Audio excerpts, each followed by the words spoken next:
Notorious bandit leader Bello Turji has extended olive branch to the political and traditional authorities in his state of Zamfara, pledging to lay down his arms on condition of cessation of hostilities on all sides. The federal government last month promised to ruthlessly deal with bandits after a federal high court in Abuja consented to the government's application to designate the gunmen as terrorists. A letter conveying his intention addressed to President Muhammadu Buhari, the Governor Bello Matawalle, and the Emir of Shinkafi, dated December 14, 2021, was dispatched to Shinkafi by Turji's NSRA.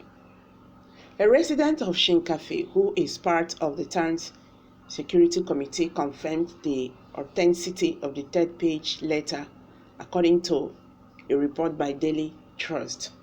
This is not the first time he would communicate to the communities through a letter. In September, he wrote a joint letter with another kingpin, Aliu Sabubu, warning residents of imminent attacks. Turji's peace moves come at a time Nigerian security forces intensified offensive against the bandits, leading to ransacking of some of their locations by air and ground troops. In the past week, there has been at least 5 attacks on bandit locations around Turji's areas of operations. On Thursday, an airstrike on bandits loyal to Turji's ally, Aliu, claimed many lives and injured many others, according to a source briefed about the attack. Around the same time, there was another air and ground operations around Isa and Sabon Birni local governments of Sokoto State and Shinkafi in Zamfara State, where several bandits were reportedly killed, while many of them fled the offensive. It was also gathered that another air interdction conducted on Saturday around Gibi in Farawa district in Sokoto State claimed the lives of 9 women, 6 children, and 1 gunman. In the wake of the confusion created by the military operation, hostages are said to be fleeing from the bandits' camp to reunite with their families. Today, some 10 persons from Shinkafi had gotten back. I heard some others had come in this evening as well, but I have not confirmed that the bandits had abandoned their cattle and the hostages, only that we don't know if they were fleeing or going to face the troops, said Alhaji Ali Labo, a Shinkafi resident. In an audio clip obtained by our reporter, an unnamed resident of the area was also heard talking about the success of the military operation in the area, as he reported that bandits were seen abandoning their guns and running. In the letter, written in Hausa, Turji echoed bandits' familiar justifications of their campaign of violence, which he said was due to long-term injustice and killing of their own people. He lamented ongoing killings by the bandit gangs, the Yasaki, and security forces, as he appealed for bringing the conflict to an end through disbanding Yasaki, the volunteer guards groups. He promised to turn in his own arms if that is done. Prior to dispatching the letter, however, our correspondent had exclusively learned about Turji's overturns, including his intention to speak out and propose a peace deal, following pressures from some of his key associates who feared that his hardline posture was exposing all of them to danger.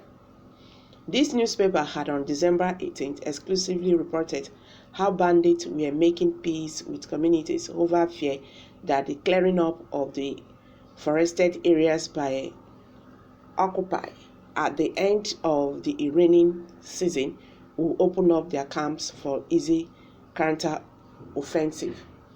In the same story, we also reported how an N0T0R1OŨS was sent to Turji. He had turned back a similar delegation in November who had reportedly went to appeal to him to embrace peace.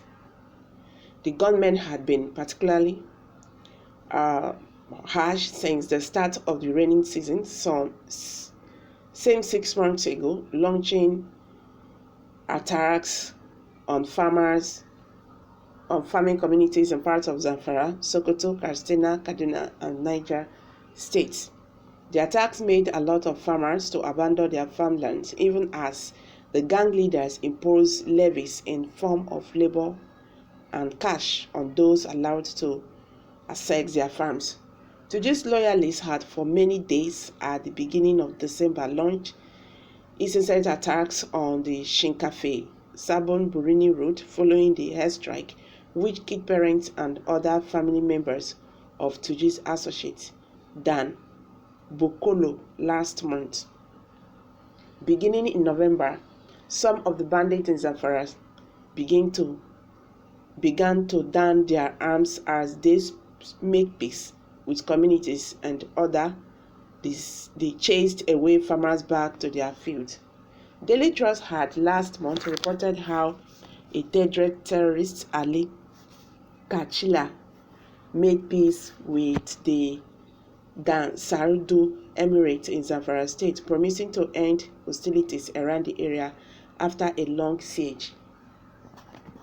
The Emir Alhaji Mustafa Huma, who confirmed the peace part with Kachila, said the notorious bandits had agreed to cease hostilities in the communities and that had eventually paved the way for farmers to harvest their farms' produce and for travelers to apply the dreaded Gotsu Magami Dansudu road. This is a clear departure from what was obtainable in the past, the traditional leader told our reporter. We have also warned our people to shun anything capable of, causing the peace processes. We have suffered enough as a people. We are calling all the youth to give peace a chance so that the process will be sustained for the benefit of all, he said. Are you sure this guy is genuine at all? Because I feel this letter was written by his sponsors saying his days are numbered. If he was arrested alive, he will expose them all. So government should not listen to his proposal. Let the military continue with the fight. It's better.